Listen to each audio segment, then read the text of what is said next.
Medok'tan Garcinia Gel 8'de sağlığı sunar. 8'de sağlık kaldığı yerden devam ediyor. Şimdiki konumuz fiziksel tedavi ve rehabilitasyon doktoru Profesör Doktor Figen Yılmaz. Hocam hoş geldiniz. Hoş bulduk. Hoş geldiniz. Nasılsınız hocam? Teşekkür ediyorum. Siz nasılsınız? Sağ olun, çok teşekkürler. İlk soruyla hemen başlıyorum. Fiziksel tıp ve rehabilitasyon uzmanına hangi hastalar başvurur? Bize hastalar daha çok kas iskelet sistemi rahatsızlıklarıyla başvuruyor. Bunlar nedir dersek daha çok baş, boyun ve bel ağrıları, sırt ağrıları, eklem ağrıları, özellikle ileri yaşlarda eklem kireçlenmeleri, diz, kalça, omuz kireçlenmeleriyle başvuruyor. Bunun yanında iltihaplı eklem romatizması olan hastalar başvuruyor. Ama aynı zamanda da kronik ağrıyla, daha çok kronik yorgunlukla gelen fibromiyalji hastaları başvuruyor. Yine aynı zamanda bizim bir başka tamamlayıcı dalımız rehabilitasyon hastalarımız sık oluyor. Bunlar da beyin ve omurilik felci olan, felç geçirmiş olan hastalar veya ortopedik girişim yapılan, eklemlerine protez ameliyatları olan hastalar daha önceki yaşamlarına yakın hale gelebilmek için bize başvuruyorlar sıklıkla. Evet. Şimdi hocam birçok hasta grubundan bahsettiniz ama hastalar size en çok hangi rahatsızlıklardan dolayı geliyor? Bu saydığım bütün hastalıklar bize başvuruyor ama sıklıkla hangileri derseniz yüzde olarak en fazla bel boyun ağrıları geliyor ve kireçlenme ağrıları geliyor geriatrik yaşlı hastalarda. Çünkü günlük yaşamı bu ağrılar çok fazla etkiliyor. O yüzden de kısa zamanda çözüme ulaştırmayı düşünüyor hastalar. Bunlar daha çok karşımıza çıkıyor. Hocam ağrı genelde artık herkesin problemi, yani kronik ağrı şikayetiyle geliyor. Bunun için hangi tedavi metotlarımız var? Ağrı için pek çok tedavi metotlarımız var. Ben tabii fizik tedavi uzmanı olduğum için en başta fiziksel tedavi ajanlarını uyguluyoruz. Bunlar işte derin dokuları ısıtıcı ajanlarımız var, yüzey ısıtıcı ajanlarımız var, ağrı kesici etkileri olan elektriksel akım tedavilerimiz var. Tabii bunları tek başına uygulamıyoruz. İlaç tedavilerinden de faydalanıyoruz.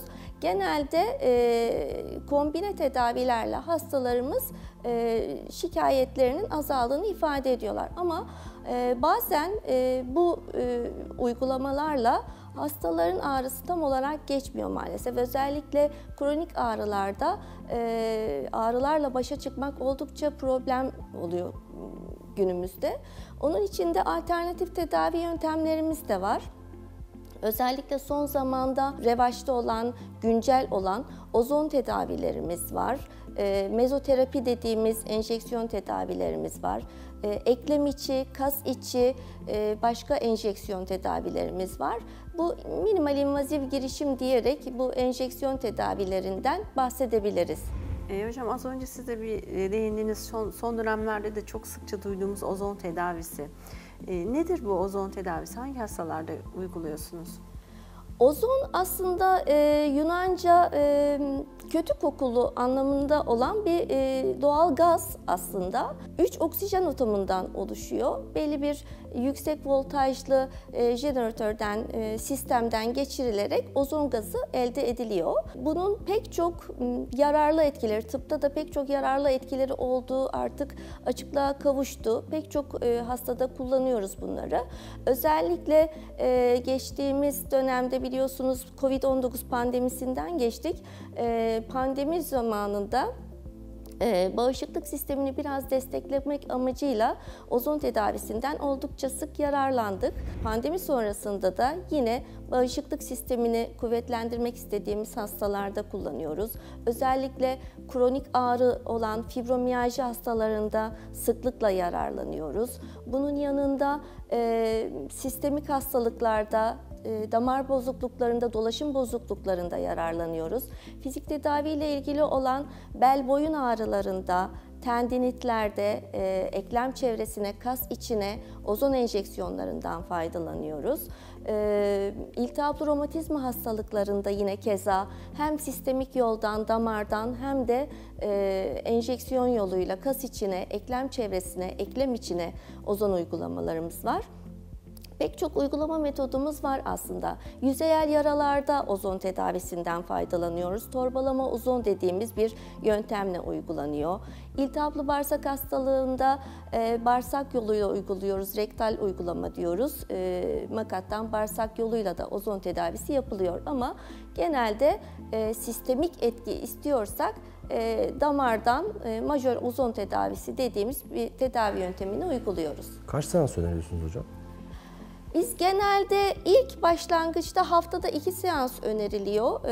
Böyle bir sistemi var. Çünkü belli bir doygunluğa gelmesi gerekiyor. Hastanın durumuna göre daha sonra bu seansları seyreltiyoruz. En azından 5 haftada 2 seans uyguladıktan sonrasında haftada 1, daha sonra 2 haftada 1 ve en son ayda 1 uygulayarak devam edebiliyoruz. Tabii ki bu hastalığının, tanısının durumuna bağlı olarak değişebiliyor. Hocam çok tedavi protokolü var aslında, çok şey duyuyoruz. Kronik ağrı mezoterapisi, PRP gibi, ozon gibi destekleyici tedaviler var. Kronik ağrılarda da sizin tedavi protokollerinde mezoterapinin yeri nedir? Mezoterapi evet kronik ağrılarda hem kısa sürede hem sonuç almamız bakımından hem de daha az dozla, ilaç dozuyla daha etkin tedavi almamız açısından oldukça faydalı olarak görüyoruz ve sıklıkla başvuruyoruz. Özellikle bel boyun ağrılarında, omurga ağrılarında uyguladığımız mezoterapi işleminden oldukça yararlanıyoruz açıkçası. Mezoterapiyi kısaca açıklamam gerekirse, mezodermden köken alan organ patolojileri için cilde uygulanan bir takım ilaç karışımları olarak düşünebiliriz. Tabii ki özel tekniklerle, özel enjektörlerle yapılıyor ve yine hastalığın tanısına bağlı olarak, ağrının nedenine bağlı olarak ilaç karışımları farklı düzeyde, farklı sayıda olabiliyor. Bu ilaçlardan lokal anestezikler, ağrı kesiciler, gerektiğinde B12 vitamini, kas gevşeticiler ve damar gevşeticiler sayılabilir. Ama tabii ki her hastada bütün bunların hepsi kombine karıştırılmıyor.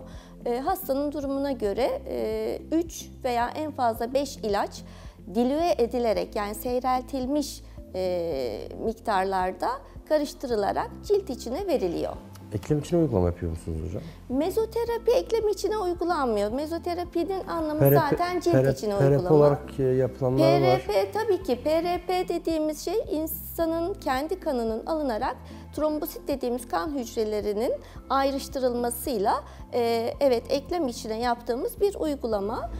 O da gerek kireçlenme ağrılarında gerekse enflamatuar eklem ağrılarında uyguladığımız bir tedavi metodu. Hocam merak ettiğim için soruyorum. Mezoterapi olarak yine konuşuyoruz ama bu son dönemin trend uygulamalarından biri egzozom, kök hücre.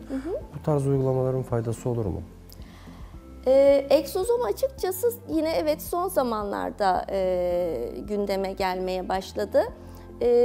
Bunların hepsinin tek tek faydası olduğu söyleniyor ama bunların kesinlikle faydalıdır denilebilmesi için biraz süre alması lazım. Uzun bir süre takip edilmesi gerekiyor hastaların. Tarafsız bir şekilde randomize kontrollü çalışma dediğimiz çalışmalarla tıbbi literatüre geçmesi gerekiyor. Çok doğru söylüyorsunuz. Daha çok yeni uygulamalar, yani evet. 6-8 aylık, o yüzden 10 aylık biraz uygulamalar. böyle önce bir izleyerek sonuçlar ne olacak, işte bunları destekleyen yayınlar, tarafsız yayınlar ne diyecek, onu düşünerek, onu gözlemleyerek karar vermek çok daha doğru. Egzozom tedavisi bunun için biraz yeni zaman tedavi gerekiyor. ama uygulayan meslektaşlarımız var, çok iyi sonuçlar aldığını söyleyen meslektaşlarımız var. Tedavi protokollerinden bahsettik. Çok da güzel oldu. Hepsini biraz özet geçtiniz. Ağzınıza sağlık. Peki biz bunları yaptıktan sonra hastalarımıza bir önerimiz var mı? Egzersiz olarak ya da şunları yapın, bunlara dikkat edin diye bir soru protokolümüz var mı? Tabii ki. Biz zaten şimdi sadece sanki tedavi protokollerinde enjeksiyonlar, ozon tedavisi veya işte mezoterapi gibi minimal invaziv girişimler var diye aklımızda kalmasın lütfen. Çünkü fizik tedavinin asıl amacı zaten ağrıyı azaltarak en iyi, en doğru şekilde egzersizleri yaptırabilmektir. Çünkü asıl hedefimiz aslında insan vücudundaki kasların doğru olarak kullanılmasını sağlamak ve o kasları geliştirmek, güçlendirmek, doğru dizaynını tekrardan oluşturmaktır. Çünkü vücudun dengede olabilmesi için sağlıklı kaslarımıza ihtiyacımız var. O yüzden de egzersiz zaten fizik tedavinin olmazsa olmazı.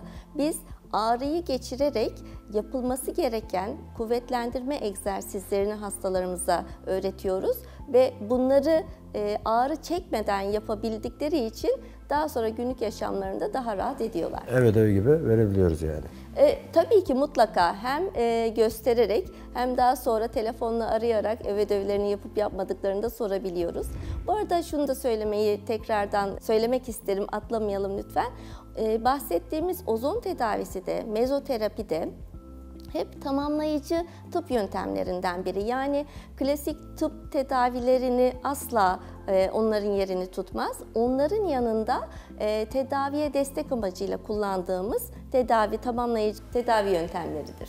Çok teşekkürler. Çok Ağzınıza teşekkür sağlık. Ben teşekkür Çok ediyorum. değerli bilgilerdi. 8'de Sağlık'ta bugün değerli doktorumuz fizik tedavi ve rehabilitasyon doktoru Profesör Doktor Figen Yılmaz ile çok keyifli bir sohbet gerçekleştirdik. 8'de Sağlık tüm hızıyla devam ediyor. Medok'tan Garcinia Jel 8'de sağlığı sundu.